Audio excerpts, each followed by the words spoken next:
meus irmãos, bom dia, paz do Senhor. Amém. Que bom estar aqui com vocês, aproveitando que você está de pé.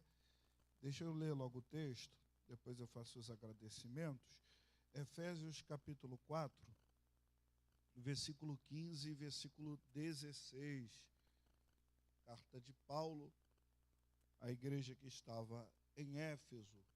Capítulo 4, versículo 15 e versículo do número 16. Carta de Paulo aos irmãos que estavam em Éfeso, capítulo 4, versículo 15 e versículo 16. Que passo a ler para você se assentar, tá bom? Antes, seguindo a verdade em caridade, crescemos em tudo naquele que é o cabeça, Cristo, do qual todo o corpo, bem ajustado e ligado pelo auxílio de todas as juntas, segundo a justa operação de cada parte, faz o aumento do corpo para a sua edificação em amor.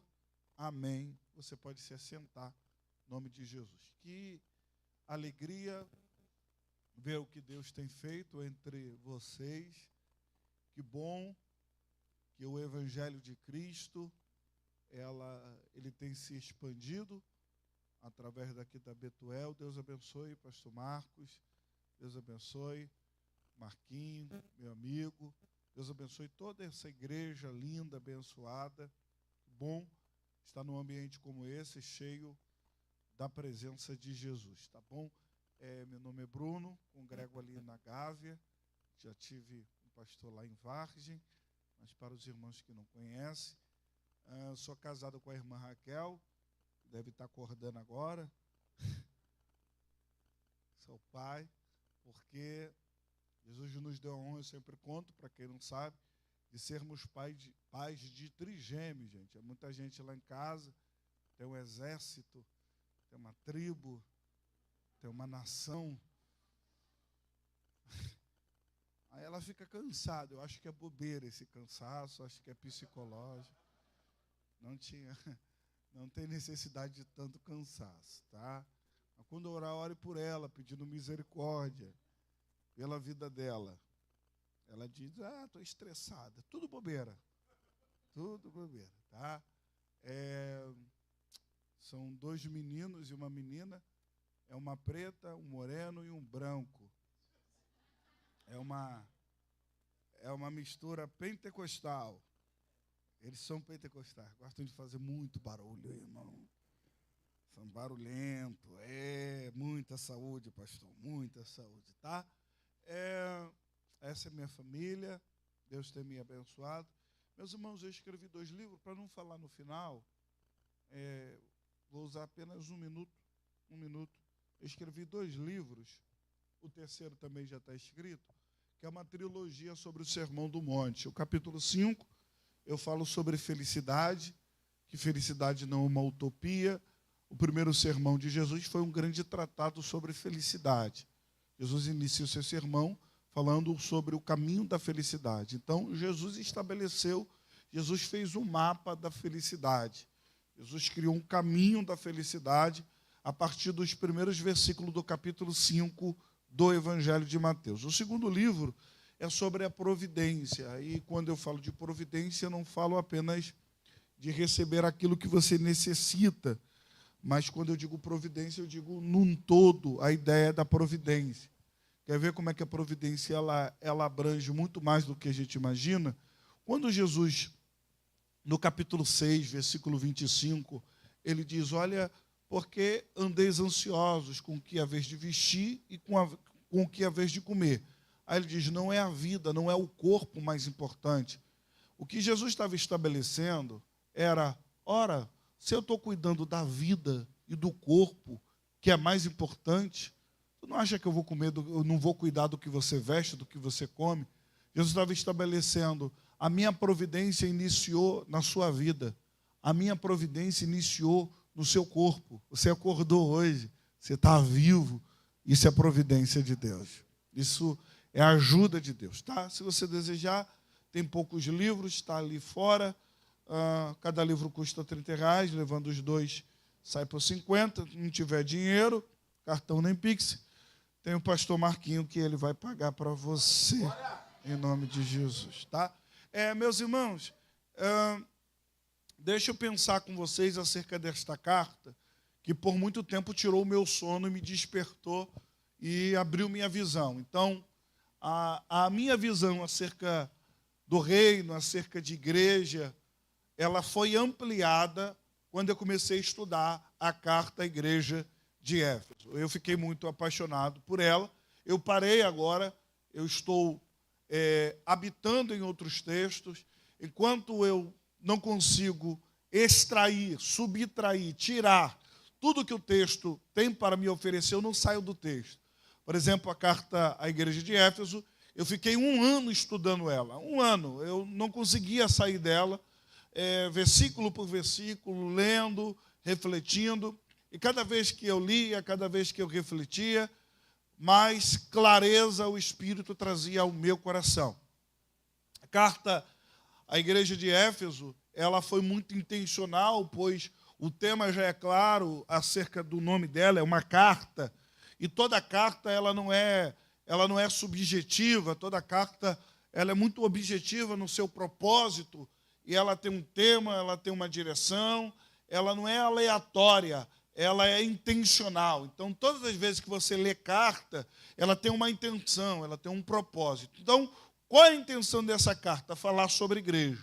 Então, toda a intenção desta carta é pensar igreja, anunciar igreja e ver igreja. Então, essa é a intenção de Paulo. Quando ele escreve a carta aos irmãos de Colosso, acerca do problema que havia sobre aquelas igrejas, sobre as heresias, dizendo que Jesus era inferior aos anjos, Paulo escreve esta carta para falar sobre a supremacia de Cristo, como Cristo é maior, como Cristo é poderoso. E o capítulo 1, ele esclarece isso de uma forma muito, muito linda, muito bela, dizendo que nada do que foi feito se fez sem ele, na ideia dizendo as coisas visíveis e invisíveis foram criadas por ele. Então Paulo está dizendo, o anjo não tem como ser superior a ele, porque os anjos foram criados por ele. Então, a carta à igreja de Éfeso é sobre igreja. Então, Paulo divide em 2 partes. A primeira parte é a parte do que Deus está fazendo por essa igreja. A segunda parte é o que a igreja faz em resposta ao que Deus fez por essa igreja. Então, Paulo inicia o capítulo 1 falando sobre eleição. E o tema eleição aqui não é um debate entre Armínio e Calvino. Eu não tenho tempo para ficar debatendo essas coisas. O tema aqui de eleição, ele está falando sobre igreja. Ele está dizendo, a igreja foi eleita, a igreja foi escolhida, a igreja foi chamada. Então, Paulo está estabelecendo que esta igreja, ela foi eleita antes da fundação do mundo. Então, igreja não é projeto do pastor Marcos. Igreja não é idealização nossa. Igreja é um projeto que nasceu na eternidade. Deus pensava igreja, Deus idealizava igreja e Deus falava de igreja. Então, a igreja do Senhor. Então, Paulo começa a dizer que esta igreja é de homens pecadores que foram alcançados pela graça. E esses homens que foram alcançados pela graça se tornaram um só. Se tornaram um só. É isso que Paulo começa a esclarecer, dizendo que os muros caíram por terra, não existe mais divisão. Essa é a beleza da igreja. Lá fora tem alguém que tem casa, lá fora tem alguém que está morando de aluguel, lá fora tem alguém que veio de bicicleta, veio de Uber, veio de carro, veio andando.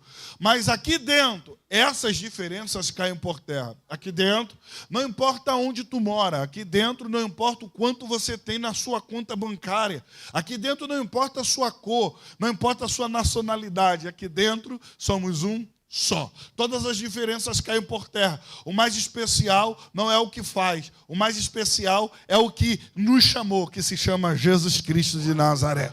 Então, essa é a igreja que o Senhor chamou. O capítulo 4, ao versículo 6, é a parte prática. Então, deixa eu pensar com vocês o capítulo 4, que tem feito um barulho muito grande na minha alma.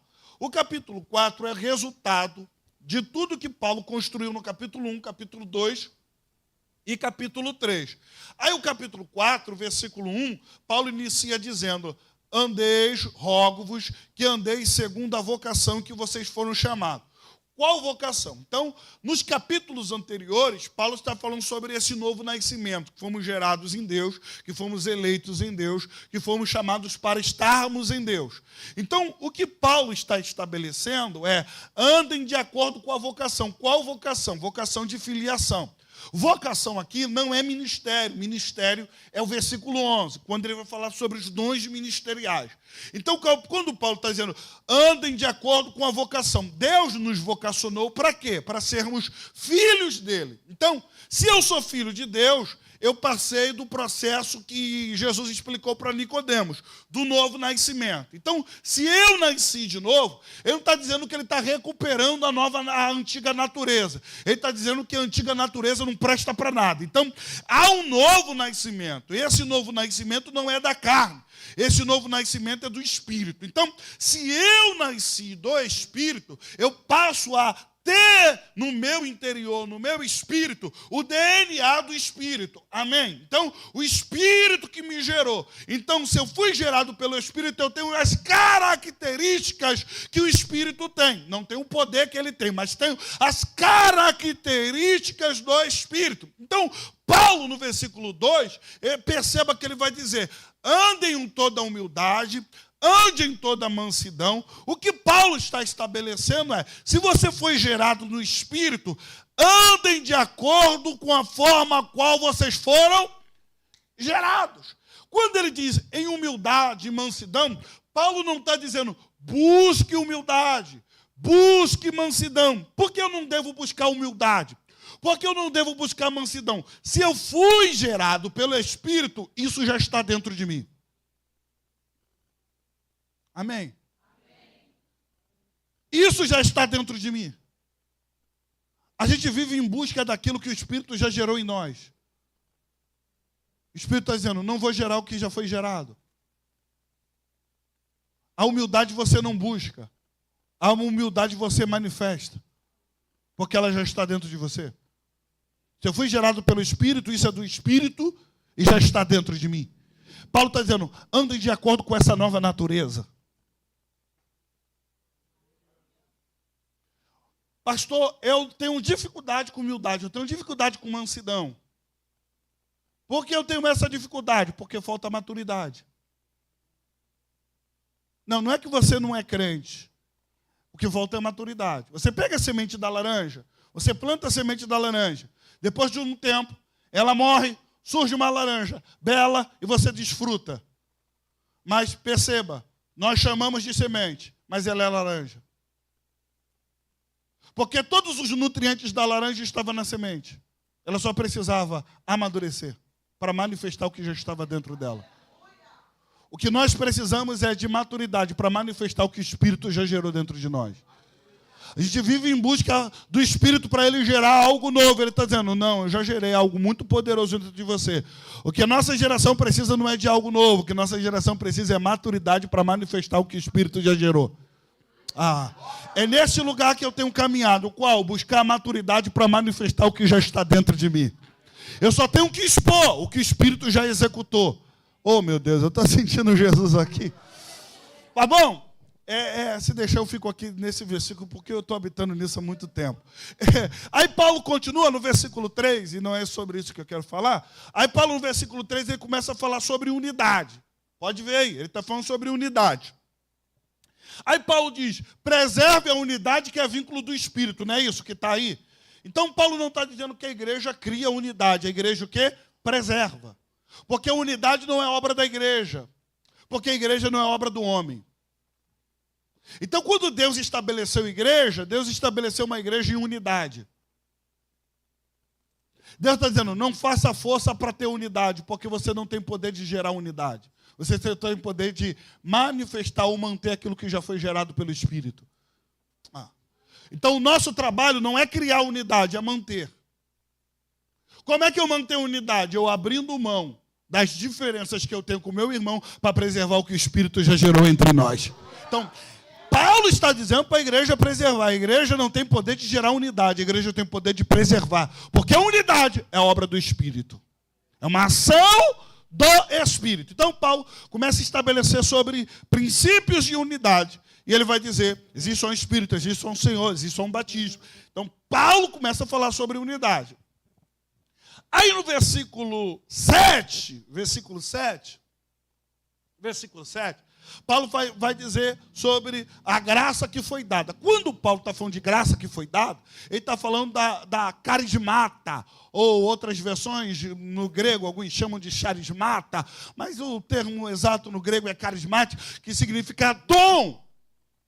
Ele está falando sobre dom, e ele está dizendo, a graça foi dada a cada um de nós. Ele não está falando de favor aqui, mas ele está falando de dom. Ele está dizendo, o dom foi dado a cada um de nós. Quando Paulo aqui fala de dom, Paulo, ele gostava de falar sobre dons.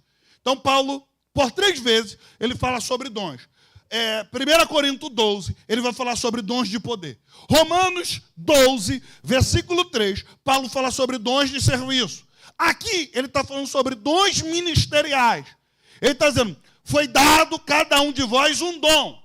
Então, esses dons, tanto de serviço de Romanos 12 e tanto de Efésios 4, não são dons que nós busquemos. São dons que, a partir do novo nascimento, nós recebemos. Então, cada um que está aqui tem um dom. Qual dom? Não é dom de poder, de Coríntios 12, mas é dons ministeriais. Então, o que Paulo está dizendo é que Deus deu dons à igreja. Deus te deu um dom. Você tem um dom ministerial. E Paulo começa a estabelecer sobre os dons ministeriais. O apóstolo, o profeta, o mestre, o pastor e o evangelista. São os dons ministeriais. E eu não vou explicar cada ponto. Isso aqui, senão eu vou gastar muito tempo. Porque não é sobre isso que eu quero pensar com vocês. Mas Paulo está dizendo, Deus deu dons ministeriais. Dons ministeriais não é cargo. Cargo é uma coisa e dom é outra coisa. Pastor, me prove isso na Bíblia. Eu poderia usar vários textos, mas vou usar só 2. Atos, capítulo 7, capítulo 8. Capítulo 7 inicia sobre uma necessidade que os apóstolos estão vendo. Vamos levantar diácono. Então, diáconos, primeiro, não é uma obra de Deus. Diácono é uma obra dos apóstolos. Não foi Deus que falou, levante diácono. Não, eles viram a necessidade, viúva ser assistente. Precisamos de auxílio. Vamos levantar diáconos, homens cheios do Espírito Santo. Então, foi um projeto humano com aval divino. Então, não foi Deus, levante diácono. Não, eles viram a necessidade, levantaram diáconos. Esses diáconos, dentre eles havia 2. Filipe e Estevão, os 2 conhecidos. O capítulo 7 fala sobre Estevão. E eu vejo Estevão fazendo uma exposição do Antigo Testamento inteiro e fazendo uma associação a Cristo Jesus. Me parece muito claro que o ministério de Estevão é o ministério de um mestre. Ele está explicando o texto com categoria. Mas Estevão não mudou de cargo. Estevão morre porque ele está pregando o evangelho e não é porque ele está servindo mesa. Estevão nunca deixou de ser diácono para fazer o que ele estava fazendo. Estevão não precisou de cargo de bispo para fazer o que ele estava fazendo. Porque dom não tem a ver com cargo. O meu dom não preciso de título. O dom eu manifesto. Tendo título ou não tendo título, eu consigo manifestar aquilo que Deus entregou a mim. Então você não precisa de título, você só precisa manifestar aquilo que Deus já entregou ao seu coração. Aí temos Filipe. Filipe, uma multidão segue Filipe, sinais segue Filipe. Filipe é diácono. Ele não é evangelista. Não é evangelista no cargo, mas ele é evangelista no dom. Glória a Deus para todos sempre. Nós precisamos fazer uma revolução no Anil, em Jacarepaguá, quando compreendermos que nós, a igreja do Senhor, nós não precisamos de títulos, nós precisamos manifestar apenas aquilo que Deus nos entregou. Qual? Os dons ministeriais. Aleluia! Aleluia! Aleluia! Aleluia! Eu tenho habitado muito nesse texto, saí dele, mas a gente precisa fazer distinções de dons, porque tem pessoas querendo fazer aquilo que ela não tem um dom para fazer. E, às vezes, a briga na igreja é totalmente desnecessária. Porque o profeta acha que todo evangelista tem que ser igual a ele. E todo professor acha que todo mundo que o evangelista tem que falar igual a ele. Não. O evangelista tem um modo de falar que o mestre nunca vai ter. Mas o evangelista precisa ser humilde para sentar e para ouvir o mestre. E o evangelista não deve cobrar ao mestre estar na rua para pregar igual ele prega. Porque o mestre nunca vai conseguir fazer o que ele faz. Isso é discernimento. Tu já viu quando a gente sai em grupão para evangelizar? Um está entregando um folheto, Jesus te ama, Jesus te ama. Enquanto o outro está parando no bar, está conversando, está dialogando. Para, deixa eu orar por você, deixa eu conversar com você, deixa eu te dar um abraço. Enquanto o outro parece que está com nojo. Não é que a pessoa está com nojo, é porque ela não foi vocacionada para isso, irmão. Tem um outro lugar que ela vai servir muito melhor no reino de Deus. Aí a gente acha que todo mundo tem que trabalhar no mesmo lugar. Por isso que a igreja não flui num crescimento sadio. A gente cresce, às vezes, mancando. Porque a gente favorece um lado e desfavorece o outro. Não. A igreja precisa ser favorecida em todos os lados. Ela não precisa crescer apenas no lado profético. Ela não precisa crescer apenas no lado da teologia. Ela precisa crescer em todos os lados. Então, eu preciso me encontrar e me aprofundar naquilo que Deus ministrou dentro do meu coração. Então, Paulo diz que é isso que leva ao aperfeiçoamento da igreja. Ele vai continuar.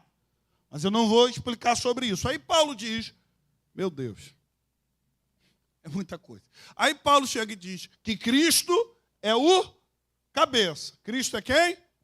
O cabeça. E a igreja é o quê? O corpo. Nós somos membros do corpo. Então, somos membros do corpo. Eu sou membro, eu não sou corpo. Aí Paulo inicia, eu vou tirar algumas lições desse versículo 16. Paulo inicia dizendo, todo corpo. Todo corpo. Então, quando Paulo diz todo, ele está incluindo todas as coisas. O todo inclui todas as coisas. Esse apoio aqui, sem pé, não é todo. É parte. Ele está dizendo todo corpo. Então, primeiro, ele está estabelecendo que a chamada é para todo corpo. Então, se eu sou igreja, eu sou membro do corpo. E se eu sou membro do corpo, Paulo está dizendo, você tem responsabilidade com o corpo. A responsabilidade é só do pastor Marcos. Na igreja moderna, na igreja bíblica não. Na igreja bíblica, a igreja não flui por causa do pastor, ela flui por causa do todo.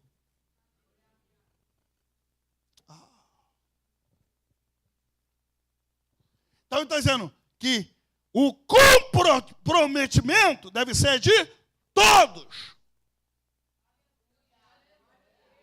Se eu estou no corpo, eu devo me comprometer com o corpo. Se eu estou no corpo, há um lugar que é meu dentro do corpo.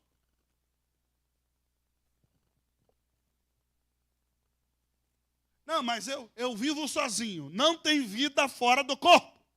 Corta o teu dedo, corta o teu braço. Deixa ele um mês fora do corpo. Depois fala, volte. Eu estava com uma coceira aqui, estava me irritando. Eu vou cortar esse braço. Quando ele parar de coçar, eu faço o meu braço voltar para o lugar. Ele nunca vai voltar. Porque não tem vida fora do corpo. Por mais que cause coceira, incômodo. Ei, só a vida dentro do corpo. Sabe por que alguns comportamentos do nosso irmão nos incomodam? Porque nós estamos dentro do mesmo corpo. E sabe o que Deus fez? Não é para cortar ele, é para tratar ele, porque a dor dele tem que doer em você. Glória a Deus para todos sempre. Claro que as minhas ações vão incomodar muita gente, porque a gente está dentro do mesmo corpo. uma parte se comporta errado, todo o corpo sente. Mas o que eu faço com uma dor no dente? Eu arranco a boca? Não, eu trato da dor. Oh, irmão, um Pedro que está dando lugar a demônio, Jesus expulsa demônio, mas Pedro fica. Não, eu não expulso Pedro, eu expulso o demônio, mas o Pedro fica. Pessoas não são expulsas, pessoas são tratadas, porque elas são membros do corpo. Não há vida fora do corpo. E você não é corpo, você é membro. Bem, se eu sair, eu consigo viver a igreja sozinho. Tu não é corpo, tu é membro. Tu vai morrer. Tua vida não depende de você. Tua vida depende de mim. Minha vida depende de você.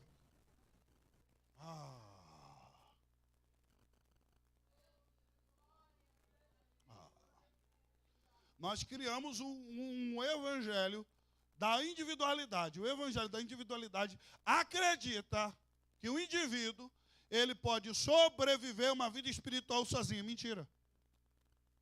Ele está no corpo. Não tem como sobreviver sozinho. A minha espiritualidade depende do pastor Marquinho. Eu querendo ou não querendo, dependo dele.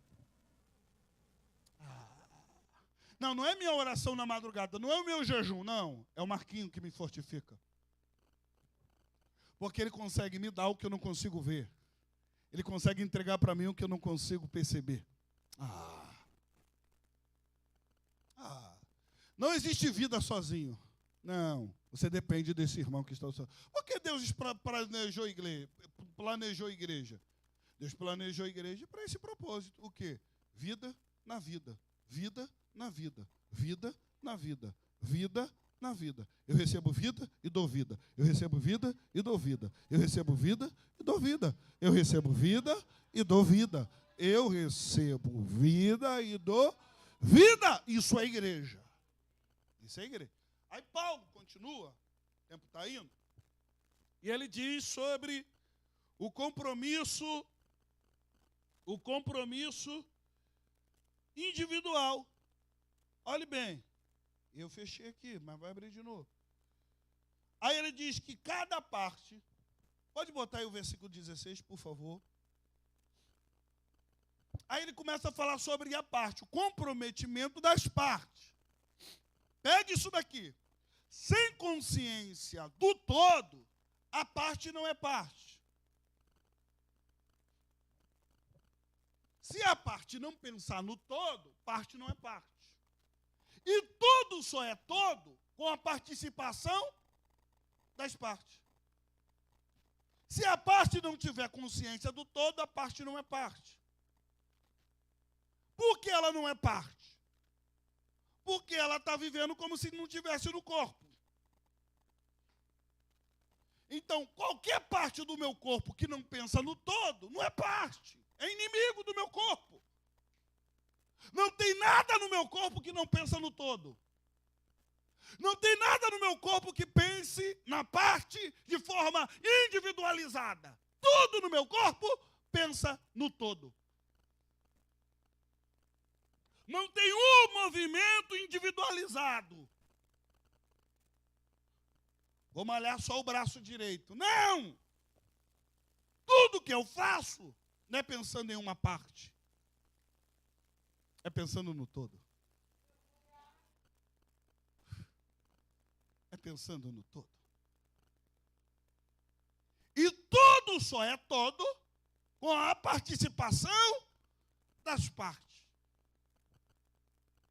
Todo trabalho individualista, não individualizado, individualista, que pensa na glória própria, que pensa no orgulho, que pensa na vaidade, que pensa no reconhecimento, não trabalha para o todo, trabalha para si. Porque todo o meu envolvimento não tem a ver comigo, tem a ver contigo. Então, por que eu passo horas e horas estudando? Para a sua edificação, não. Minha edificação é devocional. Estudo não tem a ver comigo. Eu não estudo para ter conhecimento e para ficar debatendo. Eu estudo para edificar a igreja. Então não tem a ver com o Bruno, tem a ver com você. Glória a Deus. Então, todo o meu envolvimento na minha parte não tem a ver comigo, tem a ver com terceiros. Porque eu não estou pensando em mim, eu estou pensando no todo. Então, todo trabalho que pensa, no final, eu vou ser elogiado, no final, eu vou ser reconhecido, você está trabalhando para si, não para Deus. Porque quem trabalha para Deus, ele está pensando na funcionalidade, não do meu departamento, mas do todo. Se o todo fluir, Deus está agindo. Se o todo fluir, Deus está sendo glorificado. Então, eu não trabalho para o jovem fluir, eu trabalho para Betuel fluir, porque a Betuel fluindo, adolescente flui, criança flui, jovem flui, irmãs flui. Então, todo trabalho pensa no todo e não em parte. Aleluia! Porque se o todo cresce, as partes crescem. Aleluia! Eu estou sentindo Jesus aqui, meu irmão. Então, todo o seu envolvimento não tem a ver contigo. Tem a ver com o próximo. Então, o único dom que Deus deu à igreja, que tem a ver com a edificação de si mesmo, é falar em línguas. Que edifica a si mesmo. E o resto dos dons não tem a ver contigo, tem a ver com o outro. Para que eu profetizo? Para mim não, para o outro. Para que eu tenho palavra de sabedoria? Para mim não, para o outro. Para que eu oro por milagre? Para mim não, para o outro.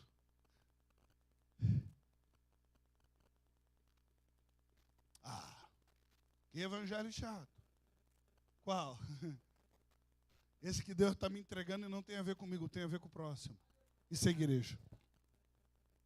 O que Deus está te entregando, o dom que Deus está te entregando, o poder que Ele está derramando, não é para você, é para você derramar em outro.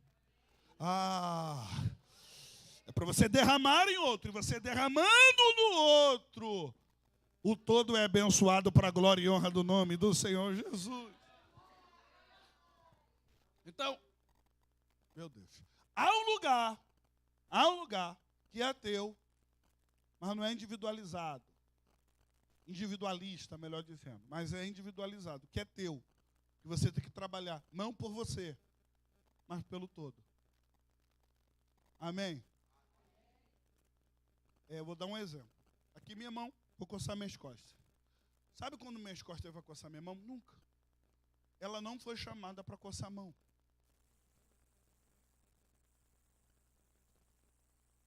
Não foi chamada. Mas as minhas costas vai abençoar outra parte do corpo que minha mão não vai conseguir abençoar. Não sei se você entendeu.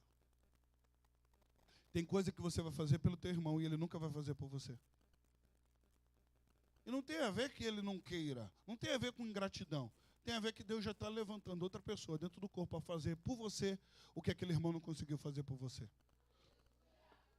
Só que a mentalidade humana entra dentro da igreja e a gente pensa, se eu fiz, ele tem que fazer por mim. Isso não é igreja. Não, isso não é evangelho. Então eu faço pelo Marquinhos, mas o Marquinhos não tem condição de me retribuir o que eu fiz por ele. Mas Deus já levantou o pastor Marco. Mas só que o sentimento, às vezes, é tão carnal, é que eu fico só esperando do Marquinhos, não estou agradecendo a Deus porque o pastor Marco já está fazendo por mim.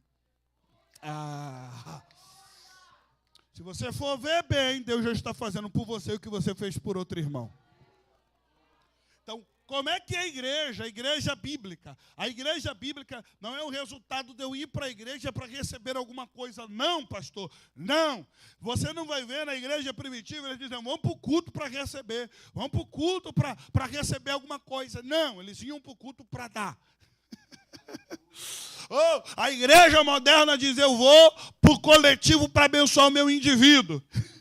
Meu individual. A igreja bíblica eu vou usar o meu individual para abençoar o coletivo. Para que eu venho para o culto? Não para ser abençoado, mas para abençoar alguém. Mas pastor, quando eu vou ser abençoado? Quando toda a igreja tem mentalidade que eu vou para o culto para abençoar alguém. Então, todo mundo será resposta de oração para a vida de alguém. Meu Deus do céu. Quando eu venho de casa com o propósito de ser resposta de oração, eu sou resposta de oração para alguém, mas Deus já levantou alguém para ser resposta da minha oração. Então não venha para o culto como aquele que vem para receber, venha para o culto como aquele que tem algo para dar. O teu abraço pode mudar uma vida, uma palavra tua pode mudar uma vida, uma palavra no WhatsApp pode mudar uma vida. Deus quer usar você, meu irmão. Amém. Amém. Eu vou dar um exemplo. Tem um irmão na igreja que estava com problema. E eu montei uma apostila para dar uma resposta para ele. Entrou aqui, saiu aqui. Eu falei, irmão ingrato. Até que veio um irmão, um semi-analfabeto. Dei um abraço nele. Eu disse, Jesus é contigo. Ele, ah! Eu falei, meu Deus. Eu falei 2 horas para ele. Sabe por quê? Porque não era comigo. Deus queria usar aquele irmão. Sabe por quê? Porque ninguém é inútil na obra do Senhor. Nenhuma parte do corpo está no corpo sem utilidade. Não. Deus te colocou no corpo, ele está dizendo, quero te usar. Eu perguntei, uma das jovens que eu discipulo lá da igreja, uma médica, e eu falei, doutora Luana, se eu cortar esse dedinho aqui do pé, esse dedo feio, ele tem um propósito no corpo. Você pode até conseguir, mas tu vai ter dificuldade com o equilíbrio. Ele não está aí à toa. Deus não colocou 5 dedos nos seus pés à toa. Tem um propósito. Cada dedo tem um propósito. Cada dedo tem um propósito. Mas é tão feio, é tão feio, é tão pequeno, mas tem propósito. Nada está no corpo sem propósito. Deus não te fez crente sem propósito. A partir do momento que tu virar crente, Ele está dizendo, estou te dando um propósito no corpo. Porque nós criamos que propósito é microfone na mão. Nós criamos que dom é pregar. Pregação não é dom. Cantar não é dom. Tocar não é dom. Então eu me escondo atrás da pregação, eu me escondo atrás do instrumento, eu me escondo através do cantar, e eu acho que isso é dom. E Deus está dizendo, não, eu te dei dons para tu servir pessoas nas suas crises, nas suas adversidades, nos seus problemas. Isso é talento, talento não é dom, irmão. Aleluia, glória a Deus, irmão. Então tu não precisa cantar, tu não precisa pregar para servir a Deus, tu não precisa tocar nada. Bom tocar, bom pregar, legal que todo mundo pregasse, mas não precisa. Tu não precisa de microfone, tu não precisa de oportunidade, tu só precisa manifestar aquilo que Deus já gerou dentro de você na vida de alguém. Ai, glória a Deus para todo sempre. Glória a Deus para todo sempre. Glória a Deus para todo sempre. Deus está dizendo, eu te entreguei um propósito e eu quero que você me sirva nesse propósito. Aleluia! É pós-culto. O culto acabou, tu pode mudar a vida de alguém depois do culto. A mãe de Calúribia, Sarabia, Candaraia. Tu pode mandar uma mensagem no WhatsApp. Não espere os pastores mandar. Deus quer usar você. Aquilo que Deus está dando no seu coração, Deus está dizendo, derrame sobre alguém. Derrame sobre alguém. Derrame sobre alguém. Oh, meu Deus, eu estou sentindo Jesus aqui, irmão. Mistério. Mistério. Aleluia! Eu preciso te dizer. Tua falta faz falta. Vou repetir. Tua falta faz falta. A sua falta de comprometimento com o corpo faz falta.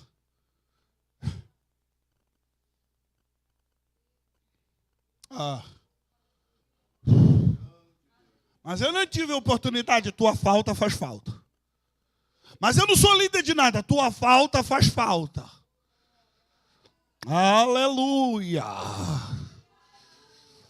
Aleluia.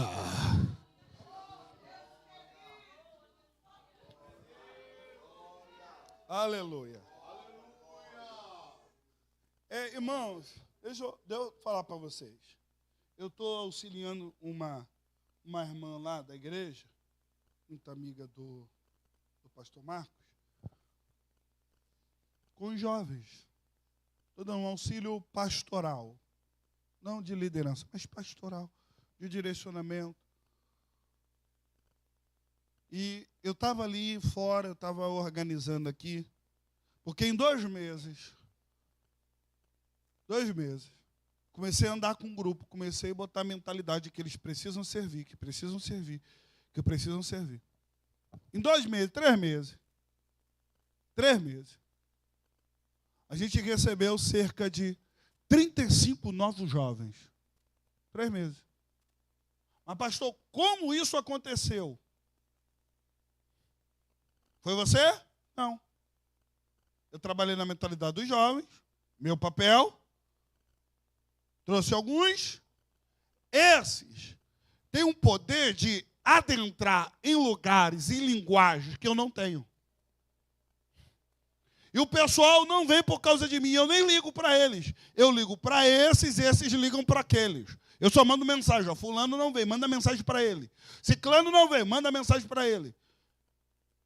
Não é eu que tenho que ir. Eles entenderam.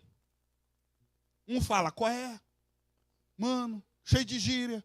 O outro que está na maconha falou, cara, maneiro, tua linguagem é boa. Vou firmar. Maneiro. Na igreja. Fiquei. Tem pai que está sofrendo para o filho vir para a igreja. E ele pensa às vezes que só ele que tem esse poder. Não. Deus quer levantar um jovem que vai falar a mesma linguagem do que ele. E não é o líder. É alguém que está no mesmo nível. Tinha uma jovem que tinha dificuldade de se firmar. Mas eu percebi, porque ela estava com dificuldade. Ela só andava com adulto, Ela veio a última vez, eu falei, vamos mudar. Aí eu peguei uma das jovens que eu estava discipulando, falei, tu vai andar com ela. Está vendo ela? Está vendo? Ela tem tudo para ficar namorando, ela tem tudo para abandonar a fé. Ela ia para baile, que nem você. Ela vivia uma vida louca, que nem você. Mas ela escolheu Jesus e ela vai andar contigo e vai mostrar Jesus para você. Irmão, a jovem está apaixonada por Jesus. Por causa de quem? Do pastor Bruno? Não! Porque alguém está trabalhando ali naquela pessoa e andando com ela e falando de Jesus. Deixa eu te dizer, tem pessoas que vão ser modificadas e não tem a ver com o pastor Marquinhos nem o pastor Marco. Deus quer usar você. Deus quer usar você. Aleluia. Deixa eu caminhar para o fim, tem muita coisa ainda nesse versículo 16. Aí Paulo diz sobre as juntas. Ele está falando de algo interno. Partes, externo. Juntas, interno.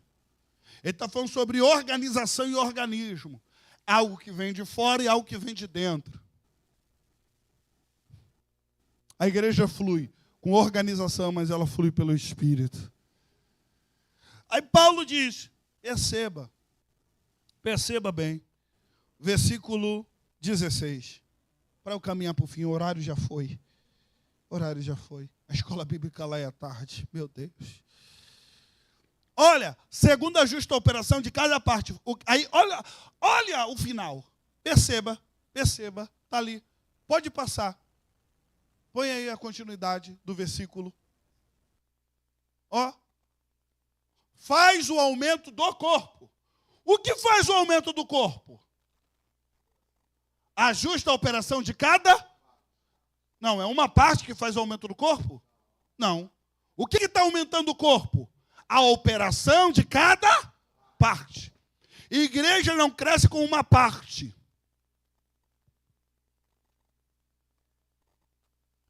A igreja cresce com a operação de cada parte.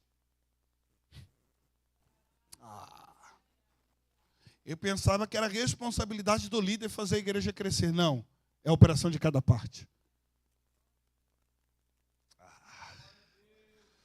Deus está dizendo, a sua ação, o seu trabalho fará com que a igreja cresça. Meu Deus.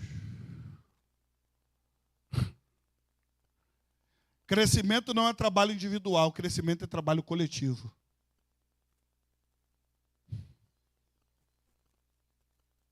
Glória a Deus. Vou caminhar para o fim? Cadê o tecladista? Vem cá. Eu já vou caminhar para o fim. Estou encurtando aqui. O horário já deu.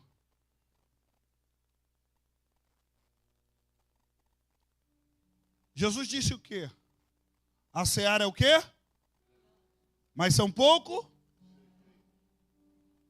Percebeu? Aí ele manda o quê? Rogai ao Senhor que mande o quê? Deus mandou mandar fruto? A gente ora por crescimento.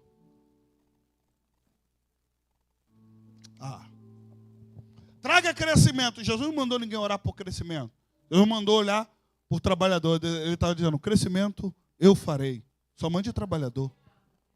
O fruto já está aí. Eu só preciso de trabalhadores. A gente está orando para a igreja crescer. A gente tem que orar, mudar a nossa oração. Deus, mande trabalhadores. Mande pessoas que se importem com os novos convertidos. Mande pessoas que vão se preocupar em mandar mensagem para quem voltou ao culto. Mande pessoas... Oh, meu Deus do céu. O que nós devemos orar é por trabalhador. Não falta trabalho. O que falta é trabalhadores. Tem um campo grande, mas falta trabalhadores. O crescimento está aí, mas o que falta é trabalhadores. A expansão está aí, mas o que falta é trabalhadores. Mas a minha oração é que Deus está levantando trabalhadores aqui. Que Deus está levantando o quê? Trabalhadores aqui. O corpo cresceu, irmão.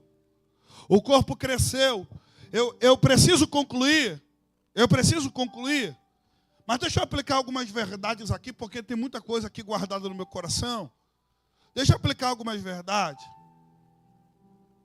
Por muito tempo a gente anda no caminho da infantilidade, pastor Marcos. E o caminho da infantilidade é o caminho que a gente continua alimentando criancinhas com leitinho. Não toque, não faça isso. A gente está gastando muito tempo para lidar com problemas que são bobeiras. Eu não gostei disso, eu não gostei daquilo. Está no tempo da gente crescer, irmão. A gente tem que parar de gastar tempo com coisas tão pequenas. Não gostei da música, não gostei da cor, não gostei daquilo. A gente tem que começar a gastar tempo com trabalho. Gastar energia com trabalho. Gastar força com trabalho. Oh, meu Deus do céu. Paulo, nos versículos anteriores, ele está dizendo, eu estou levantando os dons ministeriais. Para quê? Para que vocês não andem mais como meninos. Deus está dizendo, não é tempo mais de andar como meninos. É tempo de crescermos, é tempo de amadurecermos. É tempo de entender, eu não tenho microfone, mas eu sirvo para Deus. É tempo de crescermos. Eu não posso fluir aqui, mas eu posso fluir nesse lugar aqui. Ninguém viu, mas Deus está vendo. E quem dá galardão é Deus e não é homem. Então eu vou fluir em Deus. Estou todo arrepiado aqui, eu estou sentindo a presença de Jesus. Então Deus quer nos levar em um ano de igreja, que vai fazer, Betuel, um lugar de maturidade. Um lugar de maturidade. E nesse lugar de maturidade, quando se alcança o ápice da maturidade, da vida adulta, que o corpo amadureceu, que o corpo cresceu, não tem mais para onde crescer. O que se faz, pastor? Se multiplica. Mas só tem como multiplicar quando o corpo está amadurecido. Deus está dizendo, eu estou te levando para a maturidade. Por quê? Porque eu quero multiplicar as coisas. O Paulo vai dizer, Timóteo, o que eu recebi eu estou te ensinando. E que eu estou te ensinando, ensine a homens idôneos. Que ensine a homens de boas testemunhas. Paulo está dizendo, o que eu recebi não vai ficar em mim. Eu vou derramar em você, Timóteo. E o que eu vou derramar em você não pode ficar em você. Gere isso em outro.